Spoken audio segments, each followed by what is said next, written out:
Hello there, and welcome to this IELTS lesson on academic writing preparation. Today, we're going to be looking at the problem and solution essay for writing task 2. This is a very common essay type for the IELTS exam, and there are different types of problem and solution essays and writing prompts that you may see on test day. So today we're going to cover the 3 most typical types of problem and solution writing prompts.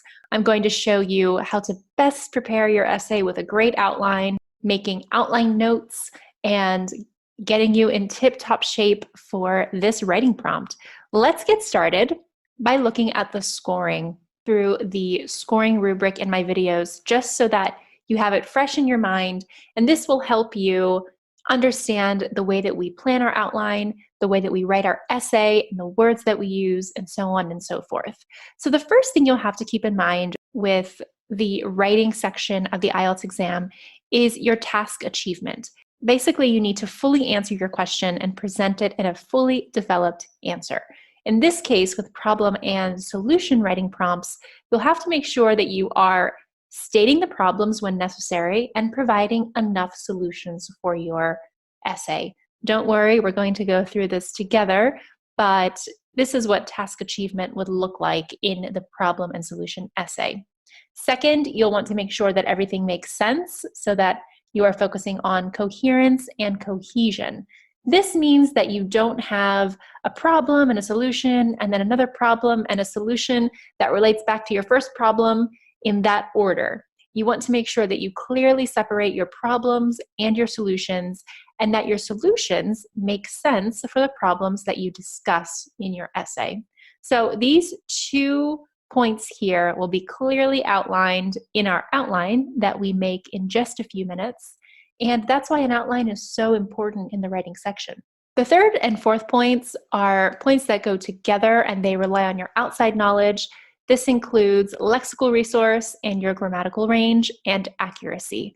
Basically, your lexical resource will include all of your vocabulary that you choose to use, your synonyms, phrasal verbs, idioms, collocations. You want to make sure that your essay is virtually error-free. And this could sort of be put on the back burner when students are really stressed out about making sure they get all of the points in task achievement and coherence and cohesion. Again, if you make an outline and we are well prepared for our essay, you can spend some time on your lexical resource without freaking out about these 2 points above. And of course, you want to make sure that your grammar is correct and that you're using various different types of forms.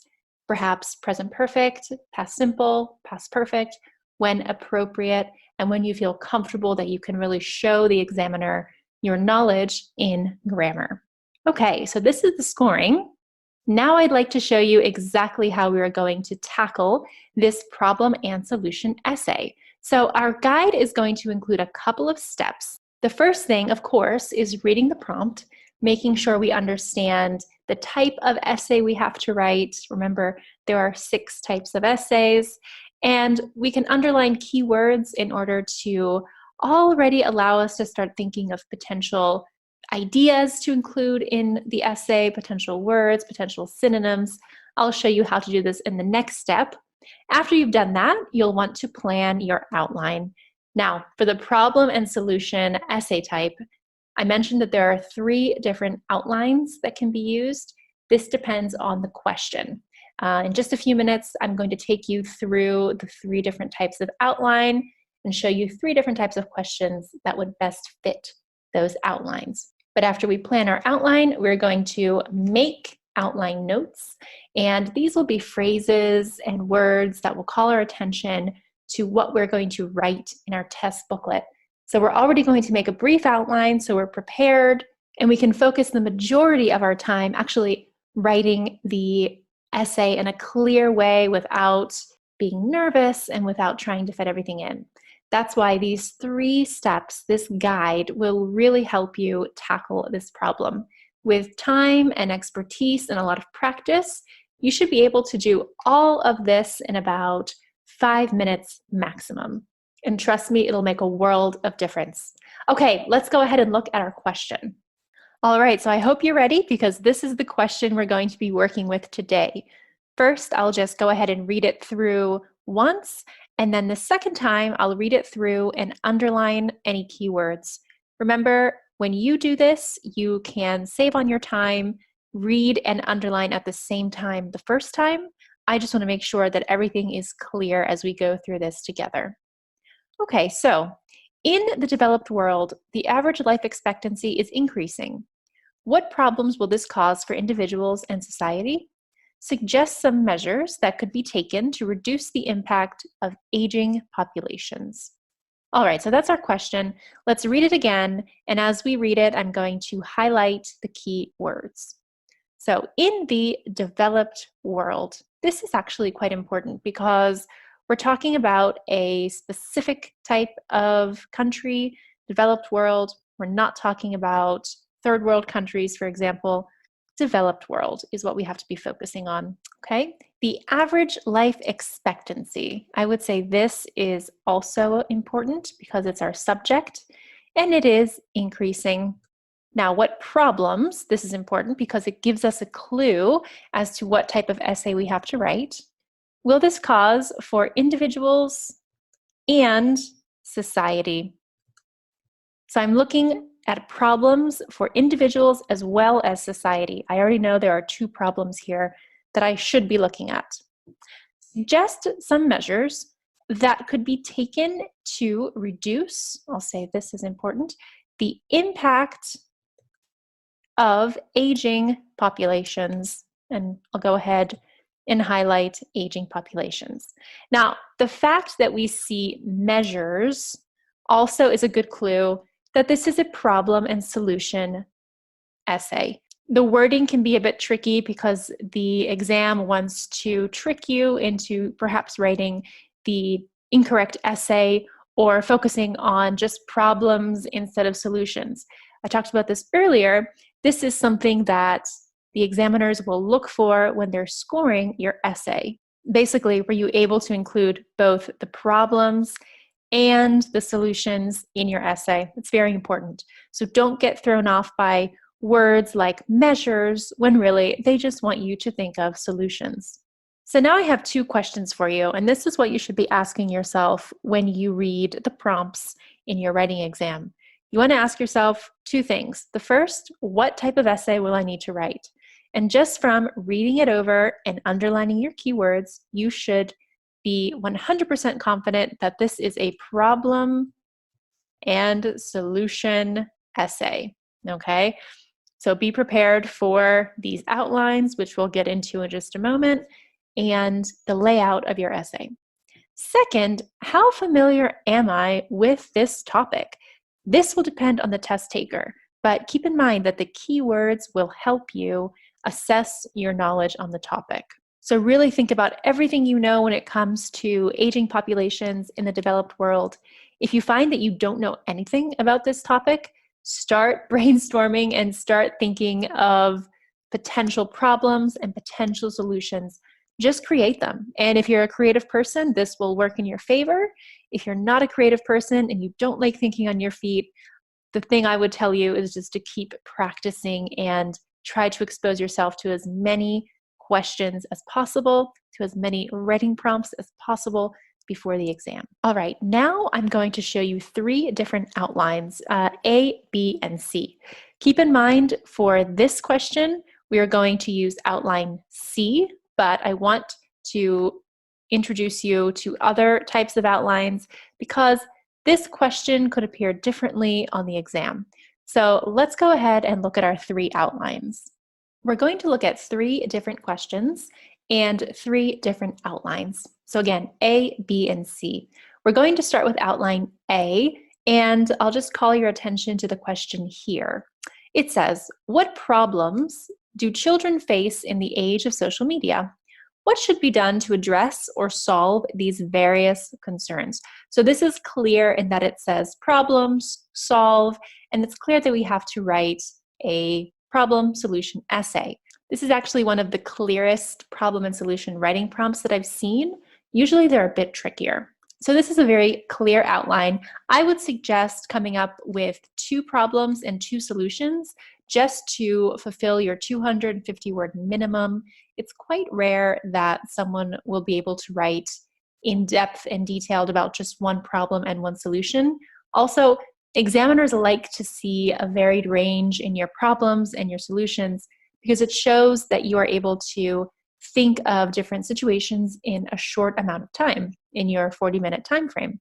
So in this case, you could have a paragraph for your introduction, a paragraph for 2 problems that children face in the age of social media, a paragraph with 2 solutions that solve these problems, and then your conclusion paragraph. This is quite simple. Outline B is a bit different. Let's go ahead and read this. Traffic congestion is becoming a major problem for global cities.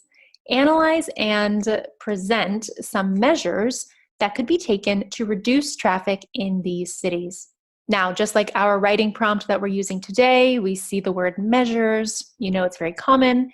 Another way to say solutions. So in this case, the problem is clear. It's traffic congestion. You don't have to think of any problems because it's given to you in the prompt. And the question is explicitly asking that you think of some measures. The fact that this says some is very important, and it means that you have to adjust your outline and you'll have to adjust your essay and focus more on your solutions. So in this case, I would have an introduction paragraph. Your second paragraph would just be the problem paragraph that is already stated in your writing prompt. So you don't have to necessarily think of any new problems. Perhaps just elaborate a bit on traffic congestion, but don't introduce anything new necessarily. And then you'll have 2 separate paragraphs for 2 distinct solutions to the problem. And then you would close with a conclusion.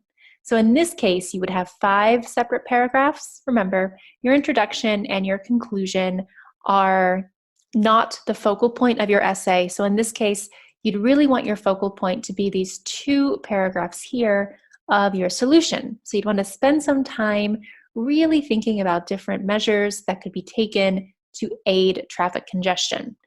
If, for example, in this situation, a student focuses on the problems instead of the solutions, they would be docked points severely in the task achievement portion of the scoring.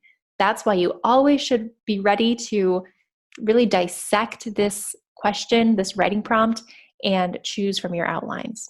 All right, let's go to the last outline, which is the one we're going to use today, and that is outline C. Now, I've prepared a different writing prompt, but we'll read it together. Explain some of the ways in which humans are damaging the environment. What can governments do to address these problems? What can individual people do? So you see these 2 questions here at the end, very important. So in this case, the question has already presented 2 different parts of both the problem and the solution. So the problem here is that humans are damaging the environment. And you have to think of what governments can do and what individual people can do. And don't forget, it also says, explain some of the ways. So when it says some of the ways or some of the measures, keep in mind that they are wanting you to discuss more than one. Some is always more than one. So in this case, our first paragraph would be the introduction, as always.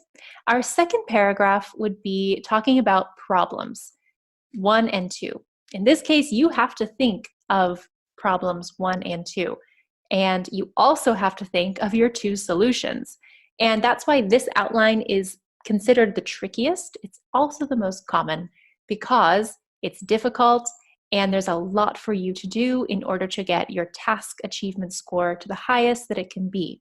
So you'll have to think of 2 problems, 2 ways in which humans are damaging the environment. And we can put this in 1 paragraph because, again, the test takers are most interested in your ability to create solutions in the amount of time you're given for this writing prompt.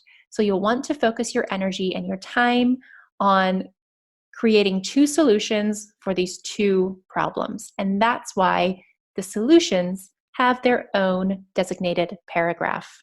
1 will be devoted to talking about what governments can do, and one will be devoted to discussing what individual people can do. So that's the difference here. When you have two of these questions like this, it's best to use two different paragraphs just to make sure that everything is organized and that you're getting points in your coherence and cohesion. And then, of course, we would close with a conclusion. Now, keep this fresh in your mind. I'm going to take you back to our writing page so we can start making our outline. Okay, now here we are with our outline. You'll recognize the red headings. This is what we just looked at the previous slide. And I've just filled in the various sentences and topics that I'll be using. So with our introduction, I'm going to have a rewritten question. This is basically me stating what is in the writing prompt. I'm just going to use different words and different synonyms to give my essay a great opening that is on target for the writing prompt. Then I'm going to introduce my specific topics. Your introduction and also your conclusion. These opening and closing paragraphs should not be more than 3 sentences, okay, more or less as a guide.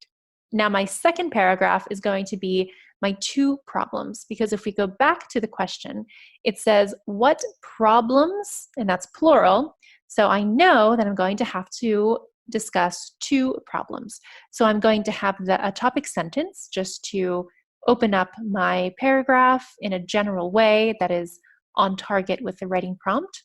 I'll have my 2 problems, B and D, but I'll have an example of the problem underneath the explanation. So you'll see this is just 5 sentences in this order. Basically, it's problem, example, problem, example.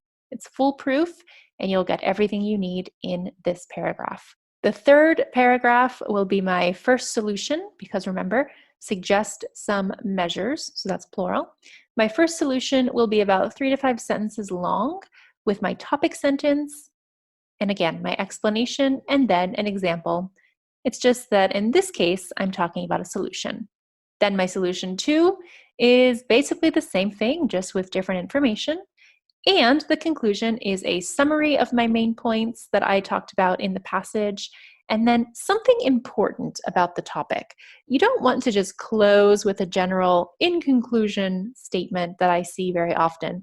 You want to leave the examiner with perhaps another direction that the passage could go in, or another thought that ties everything nicely with a bow. It's like you want to give this gift of all of your information and something important that you can leave the reader with.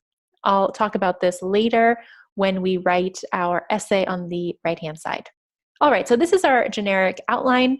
Now we're going to make our outline notes. And these outline notes will depend on your information and what you choose to write about. I'm just going to go off of my keywords and information that I have regarding developed countries and aging population.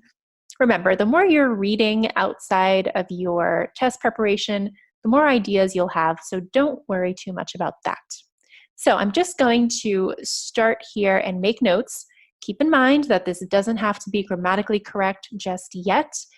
You just need this to think about your various ideas and brainstorm for writing.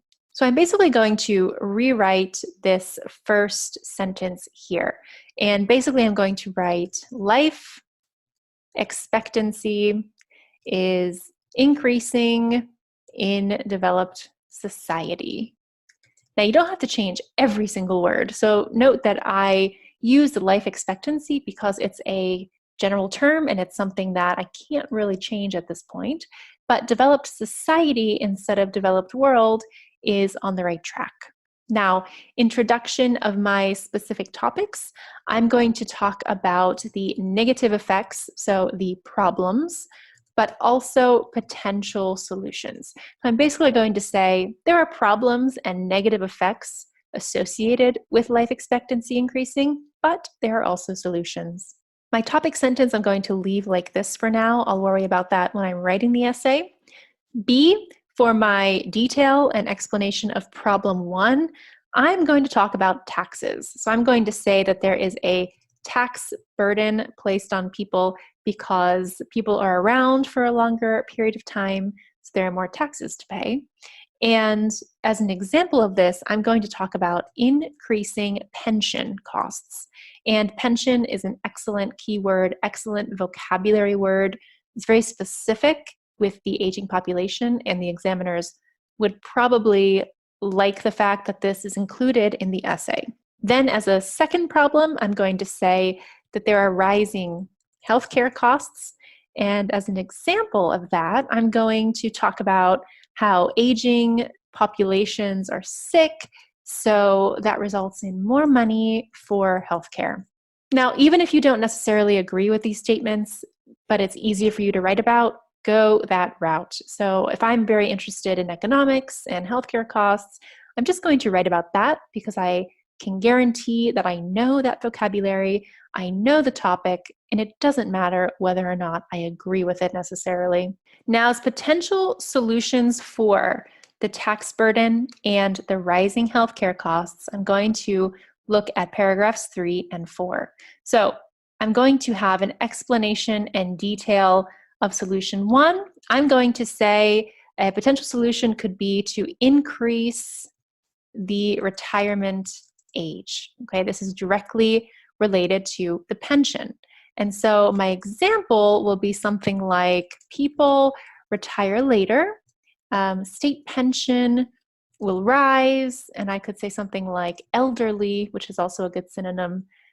Individuals will contribute knowledge to society. Okay, and we'll look at this a bit later. These are just my general initial ideas. The second solution, in terms of the rising healthcare costs, I'm going to say that a potential solution could be to promote health programs or medical advances. So my example of this, I'll say something like, with medical advances, elderly people can work longer, stay healthier, and I could also say advances will pave the way, that's a good phrase, for future generations and societies.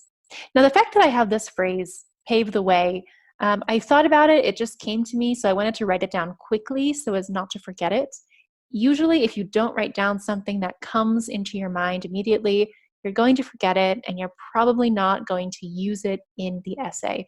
So if you're thinking of these phrasal verbs or collocations that you want to use, make sure you write them down so you can include them.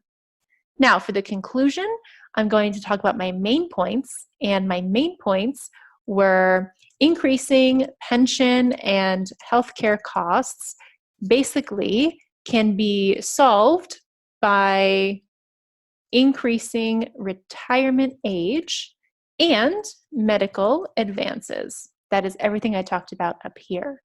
And something important about this topic, I'll think about that. I will definitely relate it to society because in paragraph 4, I talked about future generations and society. So the fact that this is relating to the future will lead in nicely to this conclusion. So this is my quick outline. Again, with time and practice, this whole process of reading, underlining, outlining, making outline notes should take no more than 5 minutes. So don't be deterred if I took my time today. I just want to make sure that we are on the right track. All right, so now we're going to go ahead and start writing. Okay, so I'm going to start with my introduction. Remember, I'm going to rewrite the first statement here. And I do have life expectancy increasing and developed society, but let's see if I have some other synonyms up my sleeve. I'm going to put this first sentence in bold, and I'll say people in industrialized nations can expect to live longer than ever before. Now I've changed it a bit. I see industrialized nations, which is very similar to the developed world. It's an excellent synonym. Keep in mind that I have used the British spelling. You could also write this with a Z. All right, so that is my rewritten question. People in industrialized nations can expect to live longer than ever before. It's very similar to in the developed world, the average life expectancy is increasing. Perfect. I have set the scene for my essay. Now to go on to what I'm actually going to write about, I would say, although there will be some negative consequences associated with this shift, societies can take steps to diminish these effects. So I've used a nice connective here, although, and I've initiated this topic of negative consequences, yet I also say societies can take steps to diminish these effects. Now, notice how I have basically introduced a problem solution essay, but I haven't said these are the problems and these are my solutions, because that is very bland and will not get you any points for a lexical resource. So each time you practice, really start thinking of different ways that you could say these various things. All right, so now on to my second paragraph, and I'll put my topic sentence in bold again. Basically, I'm going to talk about the aging population and the rising cost, because I'm talking about taxes and healthcare costs, so money essentially. And I'm going to say the aging population will bring about rising costs to society. Bring about is an excellent phrase. I didn't want to just say cause. I wanted to think of different ways to say that, so I used this. And I'll continue and I'll say, as citizens age and grow weaker, society's tax burden increases. Now this is B, okay? This is my explanation and detail of a problem. Now for my example, I'm going to say if a large amount of the population is elderly and retired, pension costs and taxes will increase, thus creating a burden for younger tax-paying individuals. So you see what I've done. This sentence right here is an example of the tax burden, okay? So it relates back to the tax burden. It also talks about increasing pension costs. I've also used a nice connector here, thus, which talks about results. Now I will go ahead and continue with rising healthcare costs, this explanation and example. And actually, the more I think about it, I could probably come up with a sentence that combines D and E, and that's fine if you can think of one sentence to combine both of these. If it works and if you're able to connect them well, go for it. So I'm going to go ahead and say, additionally, older members of society will require more specialized care as their health worsens, which will bring about higher medical costs due to increased demand. All right, and there you have it. I have essentially written one sentence that combines rising healthcare costs, aging populations are sick, more money for healthcare. And there you go. So let's move on to our third paragraph, the first solution. With my topic sentence, I'm basically going to shift the idea, and instead of talking about negative aspects, I'm going to talk about solutions. So I'm going to start with a very nice however. There are some steps that both the government and individuals can take to mitigate these problems. Mitigate, great word. If you've studied your vocabulary and your synonyms, try to use as much advanced vocabulary as you can. Make sure you understand it as well. I'll continue, and I'm going to be talking about increasing the retirement age.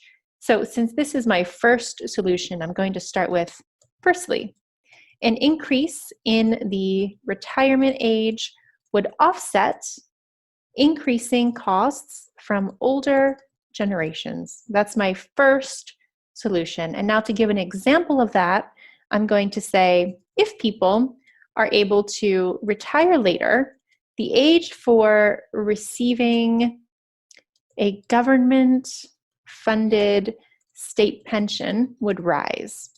I'm also going to add a little bit more here because I am thinking of a sentence that would flow well into paragraph 4. And again, I have the space because this paragraph should be more or less 3 to 5 sentences. So I'm going to continue and say, additionally, this extra time would allow the aging population to pass on knowledge and help train younger workers in their respective fields. And I believe this will help me go into the next solution and also work well with my conclusion. And of course, I had this sentence ready. I wanted to talk about how this extra time would help, so I added it in there. I'm definitely within the guideline for sentences and timing. Now, the second solution, I'm right here, paragraph 4, and I'm going to talk about promoting health programs. So my topic sentence will be promoting programs and initiatives in the healthcare industry could also alleviate potential risks from the aforementioned problems. Aforementioned problems, great vocabulary. Basically, I'm talking about these problems in the second paragraph. And so my explanation in detail would be to promote medical advances and health problems. And I would say, if the healthcare industry prepares for the increase in the aging population, the potential problem of higher taxes could be avoided. I'm using a modal here because it's speculation, so that's great. And as an example, I'm going to say, for example, by promoting advances in medical programs, elderly people may be able to live with better health standards and contribute to society for a longer period of time. Okay, and now just to close this, because I want to talk about future generations as well, I might say these medical advances would also help future generations as they get older. Okay, and there we have it. That is my second solution. So I have presented my 2 problems here, a solution for each problem. Now all that's left to do is wrap up. So in bold, as something just to sum up, I would say various measures can be taken in order to offset potential problems from the aging population. So I've talked about how there are problems. I've talked about the various measures, my solutions. And as something about society, I could say it is crucial that both individuals and governments work together in this venture. Because again, I'm tying it back to the fact that individuals and society were included in the question. Of course, we talked about individuals and society, so the problems regard individuals and society in general, so that's fine. I just wanted to make sure that I closed it and that everything really flows well together. So let's go ahead and briefly analyze this. First, we're going to look at our word count. The word count is 282 words, which definitely satisfies the 250 word minimum without going too overboard with it. It's pretty much perfect. It's a great length. And our topic sentences are in bold. These are very general and open up our paragraph for a more detailed explanation. In terms of the grammar, the modal was used because in problem and solution essays, you want to suggest and propose various measures, and the modals are perfect for that. So always keep that in mind. I also used various conditionals. So if you look here, we see if a large amount of the population is elderly, pension costs will increase. And the vocabulary was on point. I've got a lot of great connectives. I have nice phrasal verbs such as pass on or bring about, and really nice high-level vocabulary words itself, such as mitigate. So these are things you always want to keep in mind when writing your essay. In general, do I agree with the points in this essay? No, not really. I don't agree with all of them, but I wrote them because they came quick to me, and I just found it easier to write about due to my interest in economics and financials. So that is the route I went. I hope you found this helpful. I just want to wrap up quickly and leave you with some tips and reminders for this essay. Okay, so to wrap up, remember that the first thing you want to do is read and understand your question. This is very important to get an overall idea of the question itself, but also the question type, so that you can plan your outline effectively and make great notes. Now, today it was obvious that we had a problem and solution question type, but watch out for those tricky words like measures instead of solutions. Now, for this specific question, don't just list off problems without explaining potential solutions or without explaining your problems. That is something the examiners will look for. They want you to be able to think critically with the information given. Remember to use varied grammar structures and vocabulary, your phrasal verbs, your modals, especially for this question type, and don't forget your 250 word minimum. You've got about 40 minutes if you've designated 20 minutes for your writing task 1. And also, this is really important, spend time on the body of the essay. So your problems and your solutions. Depends on the outline you use, but make sure that your middle paragraphs are really organized well and that you're not spending so much time on the introduction and the conclusion. All right, so that's it for today with our problem and solution wrap up. You should continue your